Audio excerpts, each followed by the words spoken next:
అన్నారు ఇప్పుడు ఆయన పేరు మీ ఆనందరాజు. ఆనందరాజు ఏ సినిమాలు చేశారు సార్? పెద్దరాయుడు, గ్యాంగ్ లీడరు, సింహరాశి, సూర్యవంశం వీటన్నిటిలో మెయిన్ విలన్ ఆయన. అవును, ఆయన పెద్దోడు. ఓకే. ఎక్కడ ఉంటారు సార్ ఇప్పుడు? చెన్నైలోనే ఉంటున్నాడు. చెన్నైలో స్థిరపడ్డారా? ఓకే. ఎలా ఉంది మీకు, మీ అన్నగారు మీకు అంతా? మాట్లాడుకుంటుంటాం. పెద్ద ఎవరి సంపాదన ఉన్నది అంతే. పుట్టినప్పుడు ఏమో అన్నదమ్ములు, పెరిగి దాయాదురు. అవునా? దాయాదుల స్టేజ్కి వచ్చారా? ఓకే. ఎక్కడ పడేది కదా మీకు? అంటే మేము మమ్మీ ఉన్నంతవరకు ఎప్పటికీ మా మమ్మీ గారి మాట మేము వినాలి. వచ్చిన భార్యల మాట వినాలంటే నాకు ఇష్టం ఉండదు. సంపాదన అంతా మా అమ్మదే. ఓకే. ఆమె చనిపోయేంత వరకు అమ్మగారు ఎప్పుడు నవ్వుతూ ఉండేది. ఏ రికార్డింగ్కి వెళ్ళినా బాధ పెట్టడం అంటూ నాకు ఇష్టం ఉండదు. అక్కడ పడుతూ వచ్చేది మా ఇద్దరికి. కొద్దిగా మీ అన్నగారేం కొంచెం రెబలా? అంటే భార్య మాట బాగా వింటారు. నాకు అది నచ్చదు. ముందు మా అమ్మ సంతోషపడాలి, అది నా ఆశ. ఓకే. అమ్మగారి మీద కూడా తిరగబడేవాళ్ళ? అంటే ఐ మీన్ వాదోపవాదాలు మమ్మీకి ఇష్టం ఉండదు. మమ్మీ ఆమె సైలెంట్గా నవ్వుతూనే ఉంటుంది అంతే. ఎప్పుడు ఆమెకు ఒక నేమ్ ఉండేది, కామెడీ పాటలు పాడే స్వర్ణలత అని. మరి ఎలా ఉండాలి? సంతోషంగానే ఉండాలి. కానీ ఆ స్థితి నేను ఒప్పుకోను.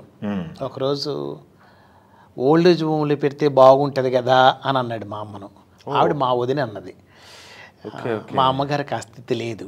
ఎందుకంటే మొదటి నుంచి ఆమె సంపాదించింది. పేదరికం అంటే తన జీవితంలో తెలీదు. అసలు ఒక జమీందారు లాగా, ఒక ఓదాగా, రాయలసీమ పులిబిడ్డలాగా ఒళ్ళంతా బంగారు నగలు వేసుకుండేది. ఓకే. అలా ఉన్న వ్యక్తిని తీసుకెళ్లి ఓల్డ్ ఏజ్ లో పెడదామన్నారు అన్నయ్య గారు ఇద్దరు కలిసి. నేను అస్సలు ఒప్పుకోను. గొడవ అయిందా? గొడవ. ఓకే. ఎవరు చూసుకున్నారు అమ్మగారు లాస్ట్ వరకు? నేనే చూసుకున్నా. మీరే చూసుకున్నారా? అమ్మగారు ఎలా జరిగింది అది? అంటే అమెరికాలో 6 నెలలు ఉండేది, ఇండియాలో 6 నెలలు ఉండేది అమ్మ. అమెరికాకు పోయి వచ్చాము ఇద్దరం, అమ్మ మీరు కూడా వెళ్ళారా? నేను కూడా చాలాసార్లు వెళ్ళా. అంటే ఎక్కువ 6 కొడుకులు పుట్టేమే కానీ ఆమెతో పాటు ఎక్కువ ఉండేది నేనే. ప్రతి రికార్డింగ్ నేను వెళ్తా. నేను లేదు మమ్మీ పోదు. అంతేనా? దేశాలకు కూడా లండన్ వెళ్ళాలన్నా, తర్వాత అమెరికాకు నేను, సత్యం గారు, జిక్కి గారు, జమున రాణి గారు విదేశాలకు వెళ్ళాం. ఎక్కడికి వెళ్ళా చిన్న కొడుకు నేను ఉండాలా, అది అమ్మ ఆశ. ఓకే. రికార్డింగ్కి వెళ్ళేవాళ్ళు అన్నారు ఆ రోజుల్లో. ఘంటసాల గారు వీళ్ళందరితో. ఘంటసాల గారు మహానుభావుడు అండి. మా అమ్మగారు అప్పుడు రికార్డింగ్ అందరు కలిసి ఉండేవాళ్ళు. ఆర్టిస్టులంతా, రమణమూర్తి గారు, ఆర్టిస్టులు కూడా అందరు కలిసి కూర్చుండేవాళ్ళు. అప్పుడు అలా రికార్డు జరిగేది. అప్పుడు రమణమూర్తి గారు, రీటా గారికి అన్నపూర్ణలో పాడింది రత్నమో మట్టగట్స్లో ఉండేనా మా ఆయన పాట. రమణారెడ్డి, రీటా గారు ఉన్నారు, ఘంటసాల గారు ఉన్నారు. రమణారెడ్డి గారు సన్నగా ఉన్నారు. అప్పుడు ఇంటికి వచ్చేవాళ్ళు కాదు, ఏదన్నా లంచ్కి రావాలంటే టైం ఉంటే వచ్చేవాళ్ళు, లేకపోతే అక్కడే తినేవాళ్ళు. మమ్మీ,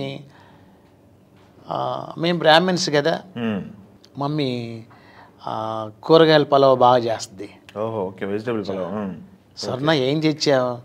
స్వర్ణ అమ్మ అంటాడు అంతే. అమ్మాయి ఎంత ఘంటసాల మాస్టర్ గారు మహానుభావుడు, చాలా మంచి వ్యక్తి.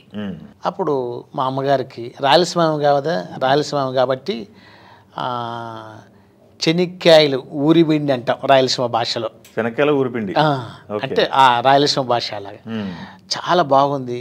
స్వర్ణలతమ్మ గారు, నీ పాట ఎంత స్ట్రాంగ్గా ఉంటుందో, నువ్వు చేసే ఆ వంటలు కూడా అంత మాధుర్యం అన్నాడు ఆయన.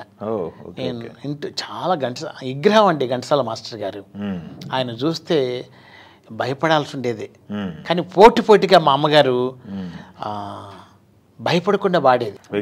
భయపడాల్సి అంటే బాగా హైట్, ఆ పర్సనాలిటీ విగ్రహం లాగా ఉంటాడండి మహానుభావుడు. అసలు అలాంటి గాయకుడు ఇంకా పుట్టకపోడు.